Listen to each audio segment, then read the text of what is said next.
ఆ టైంకి గిరీష్ కుమార్ అతను మటన్ షాప్ చికెన్ షాప్లో కూర్చొని ఉండగా ఈ సాయి కిరణ్ సుధీర్ అన్నవాళ్ళు బైక్ మీద వెళ్తూ అతన్ని చూసి ఒక సైకిల్ చేయడం జరిగిందని, దానికి రియాక్షన్గా అతను చికెన్ షాప్లో ఉన్న ఒక కత్తి తీసుకొని బైక్తో వాళ్ళ వెంట పడినట్లు తెలుస్తుంది. పెద్దగాంధీ బొమ్మల సెంటర్ దగ్గరికి వచ్చేటప్పుడు రెండు వర్గాలు కలిగిపడ్డాం. అలాగే గిరీష్ అన్న అతను సాయి కిరణ్ అతన్ని కత్తితో బ్యాక్ మీద అలాగే స్పైనల్ కార్డ్ పక్కన కొనడం జరిగింది. ఈలోగా సమాచారం అందుకున్న అతని తమ్ముడు అరుణ్ కుమార్ అన్నతను అతను కూడా ఒక చిన్న కత్తి తీసుకుని రావడం జరిగింది. వాళ్ళందరూ కూడా పరిగెత్తుకుంటా కలయబడుతున్నప్పుడు అక్కడ ఉన్న మన ట్రాఫిక్ హోంగార్డ్ చాలా ధైర్య సాహసాలు ప్రదర్శించి గిరీష్ చేతిలో ఉన్న కత్తి లాక్కోవడం జరిగింది.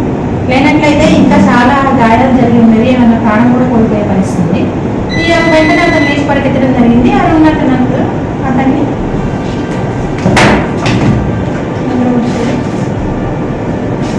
రిప్స్ దగ్గర షోల్డర్ దగ్గర ఈ గిరీష్ అన్న అతను తెచ్చుకున్న చిన్న కత్తితో కొనడం జరిగింది. ఈలోపు మా హోంగార్డ్ మన ఇన్స్పెక్టర్ గారికి ఇన్ఫర్మేషన్ అందించడం జరిగింది. వెంటనే ఇన్స్పెక్టర్ గారు అక్కడ కూడా రావడం జరిగింది.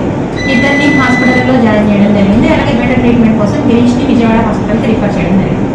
ఇందులో గిరీష్ని పొడిచి అవన్నీ చేసిన ముగ్గురులో ఒకరిని కూడా హాస్పిటలైజ్ అయ్యాడు సాయి కిరణ్. మిగతా ఇద్దరు సుధీర్, అరుణ్ కుమార్ మనం ఆల్రెడీ అదుపులోకి తీసుకున్నాం. 307 కేసు రిజిస్టర్ చేయడం జరిగింది. ఈరోజు వాళ్ళని రిమాండ్ కూడా పంపిస్తాం. సో ఇట్లాంటి చర్యలను సహించేది లేదు. రోడ్డు మీద ఇట్లా గూండాయిజం ప్రదర్శించడం, రౌడీయిజం ప్రదర్శించడం, హీరోయిజంలో ఎగ్జిబిట్ చేయడం. ఇప్పుడు ఏమవుతుంది, 307 కేసు మనం రిజిస్టర్ చేసాం. కొంతకాలం వాళ్ళు జైల్లో ఉంటారు, వాళ్ళ మీద రౌడీ షీట్ ఓపెన్ చేయడం జరుగుతుంది. అలాగే వాళ్ళ జీవితాలు నాశనం అయిపోయినట్టే మనం ప్రతిసారి కూడా ఎలాంటి ఇన్సిడెంట్ ఉన్నా మన రౌడీ షీటర్స్ని కౌన్సిలింగ్కి పిలుస్తాం, ఇవన్నీ చేస్తాం. వాళ్ళ మీద గట్టి నిఘా ఉంటుంది. సో మా విజ్ఞప్తి ప్రజలకి ఇలాంటిగా మీరందరూ మీద రివెంజ్ తీసుకోవడానికి ఏదైనా ఇన్సిడెంట్ అయితే వెంటనే పోలీసులకు ఇన్ఫార్మేట్ చేయాలి తప్ప ఎవరెంతనే వాళ్ళ చట్టాన్ని చేతుల్లోకి తీసుకొని వాళ్ళే శిక్షలు విధించుకొని వాళ్ళే కొట్టుకోవడాన్ని చేయొద్దు. దయచేసి పోలీసులకు కోఆపరేట్ చేయండి. ఇక్కడ ఎలక్షన్ టైంలో కానీ కౌంటింగ్ టైంలో కానీ బాగా కోఆపరేట్ చేయడం జరిగింది. ప్రతి ఒక్కరు రాజకీయ ప్రతినిధులు కానీ ప్రజలు కానీ మీడియా ప్రతినిధులు కానీ పోలీసులకు కోఆపరేట్ చేశారు.